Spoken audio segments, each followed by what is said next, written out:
बहुत बहुत आभार माननीय केंद्रीय सड़क परिवहन एवं राजमार्ग मंत्री श्री नितिन गडकरी जी का। अब मैं आमंत्रित करूंगा माननीय मुख्यमंत्री उत्तराखंड श्री पुष्कर सिंह धामी जी को इस ऐतिहासिक अवसर पर उनके संबोधन के लिए। माननीय मुख्यमंत्री महोदय।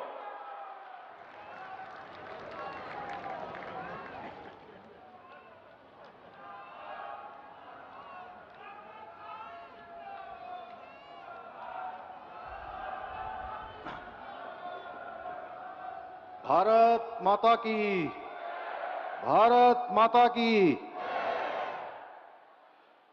मंच पर विराजमान नए भारत के शिल्पकार और विकसित भारत की भावना के ज्योतिपुंज को समस्त भारतवासियों के मानस पर अंकित करने वाले हम सभी के आदर्श आदरणीय प्रधानमंत्री श्री नरेंद्र मोदी जी, उत्तराखंड के माननीय राज्यपाल लेफ्टिनेंट जनरल श्री गुरमीत सिंह जी, अभी हम सब लोगों ने जिनको सुना, देश में रोड और इंफ्रास्ट्रक्चर के विकास में अद्वितीय योगदान देने वाले केंद्रीय सड़क परिवहन एवं राज्य मंत्री राजमार्ग मंत्री आदरणीय श्री नितिन गडकरी जी, और कार्यक्रम में वर्चुअल माध्यम से जुड़े हुए उत्तर प्रदेश की राज्यपाल आनंदीबेन पटेल जी, उत्तर प्रदेश के मुख्यमंत्री आदरणीय योगी आदित्यनाथ जी, उप मुख्यमंत्रीगण, दिल्ली की मुख्यमंत्री बहन रेखा गुप्ता जी, केंद्रीय राज्य मंत्री अजय टम्टा जी, मंच पर आसीन हमारे सभी सम्मानित पूर्व मुख्यमंत्रीगण, राज्य मंत्रिमंडल के मेरे सभी सहयोगीगण, माननीय सांसदगण, विधानसभा अध्यक्ष श्रीमती रितु खंडूरी जी, माननीय विधायकगण, भारतीय जनता पार्टी के प्रदेश अध्यक्ष और राज्यसभा के सांसद आदरणीय महेंद्र भट्ट जी एवं आदरणीय प्रधानमंत्री जी को सुनने के लिए इतनी भारी संख्या में उपस्थित सभी माताओं, बहनों, वरिष्ठजनों एवं युवाओं का मैं आज इस ऐतिहासिक कार्यक्रम में आप सबका हृदय से स्वागत करता हूं, आप सबका अभिनंदन करता हूं। भाइयों बहनों, आदरणीय प्रधानमंत्री जी का प्रत्येक कार्यक्रम विशिष्ट होने के साथ साथ ऐतिहासिक भी होता है, परंतु आज का दिन कई मायनों में विशेष है।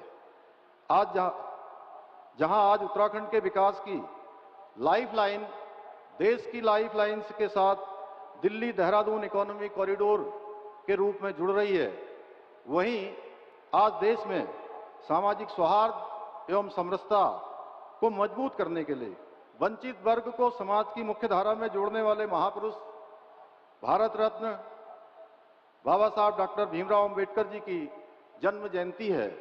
मैं संविधान निर्माता डॉक्टर बाबा साहब भीमराव अंबेडकर जी की इस जयंती के अवसर पर उनको अपनी भावांजलि अर्पित करता हूं।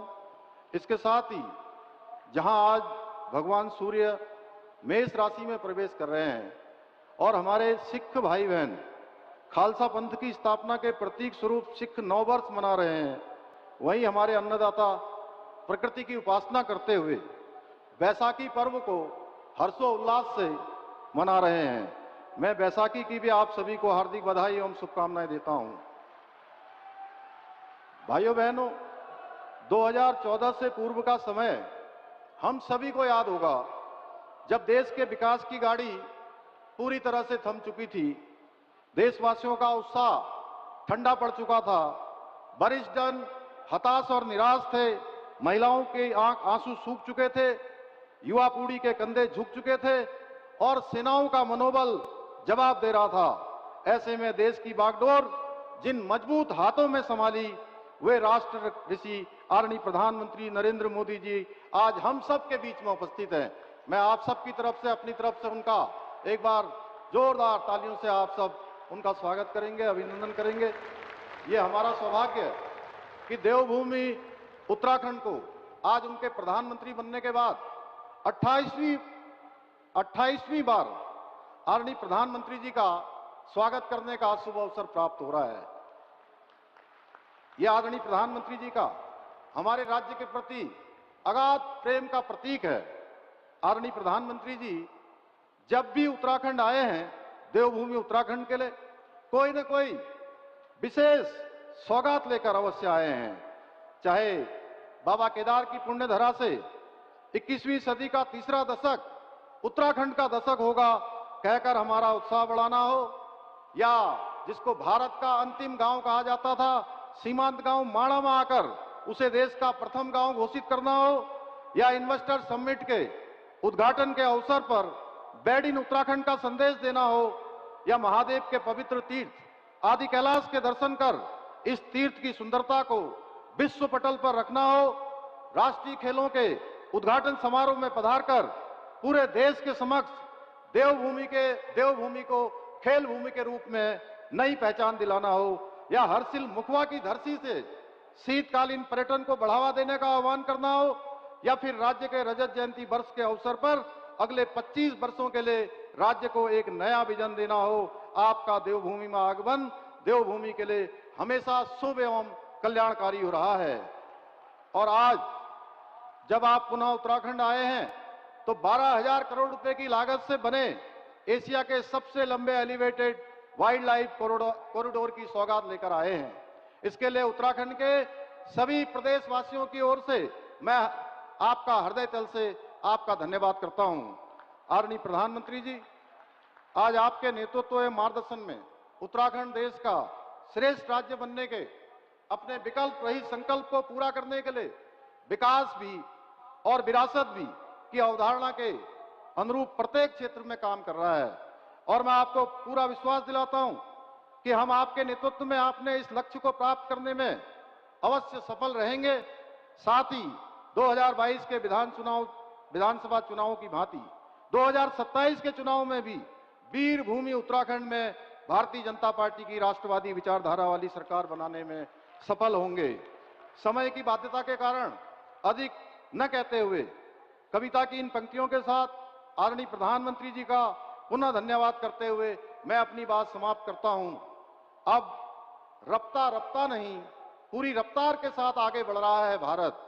अब नक्सलवाद, उग्रवाद और आतंकवाद से जीत रहा है भारत। अब अर्थव्यवस्था, महिला सशक्तिकरण, स्वरोजगार के साथ साथ नवाचार में भी कीर्तिमान बना रहा है भारत। अब दुश्मन के घर में घुसकर सिंदूर का बदला ले रहा है भारत। अब अंतरिक्ष में उपग्रह के साथ साथ मिसाइल भी छोड़ रहा है भारत। और उत्तराखंड को विश्व की पर्यटन राजधानी बनाकर अपनी विरासत भी संभाल रहा है भारत। अब महिलाओं को उनके अधिकार देने के लिए नारी शक्ति बंधन अधिनियम लागू कर रहा है भारत। और अब बिहार के बाद बंगाल में भी गुंडा राज खत्म करने के लिए तैयार है। मोदी जी के नेतृत्व में नया भारत, मोदी जी के नेतृत्व में नया भारत। बहुत बहुत धन्यवाद।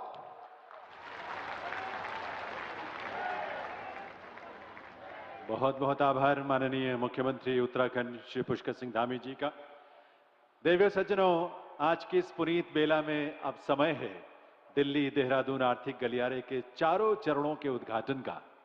मैं विनम्र निवेदन करूंगा माननीय प्रधानमंत्री श्री नरेंद्र मोदी जी से रिमोट का बटन दबाकर दिल्ली देहरादून आर्थिक गलियारे का उद्घाटन करने की कृपा करें अपने कर कमलों से।